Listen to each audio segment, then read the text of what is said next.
বাক ৰাতিপুৱা মই ডিউটিত যোৱাৰ সময়ত লগ পাইছিলোঁ আৰু বাক মাত দিছিলোঁ মই, তো বা মোক মাত দি থৈ গৈছে। তাৰপিছত আমাৰ ডিউটি ইভিনিঙলৈ থাকে আৰু মোৰ অকণমান লেট কৰি থাকে। তো মই ইভিনিং ডিউটিৰ পৰা আহিছোঁ, আহি কাৰণে মানে সুধিছোঁ বা ক'ত আছে, তো গম পালোঁ যে বা লগৰ ছোৱালী এজনীৰ লগত লগৰ ছোৱালীৰ ৰুমত থাকিব গৈছে।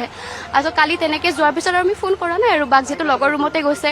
তো ৰাতিপুৱা বা আৰু ঘৰৰ পৰা ফোন কৰিছে, ভায়েকে মোক ফোন কৰিছে যে পাখিবা তুমি ক'ত আছা?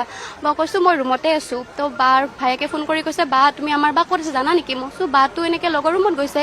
কৈছে নাই, বা আৰু আমাৰ মাজত নাই, বাক তুমি GMCত আছে, তুমি এবাৰ যোৱা বাৰ ওচৰলৈ, এইখিনিয়ে অকল। ভায়েকে ফোন কৰি কৈছে যে বা আৰু আমাৰ মাজত নাই। তো মই ইয়াতে আহিলোঁ, আহি কেনে চালোঁ বা সঁচাকৈ আৰু আমাৰ মাজত নাই।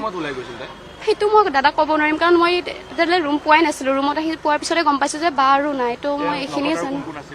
লগত মানে আমাৰ ৰুমত আমি 4জনী ছোৱালী থাকোঁ, কিন্তু চবৰ ৰুম বেলেগ বেলেগ। অকল মানে আমাৰ ৰুমত দেখা মেলা হৈ থাকে, ৰুমৰ ওচৰত থাকিলেতো মাত দিয়া যায় তেনেকৈ।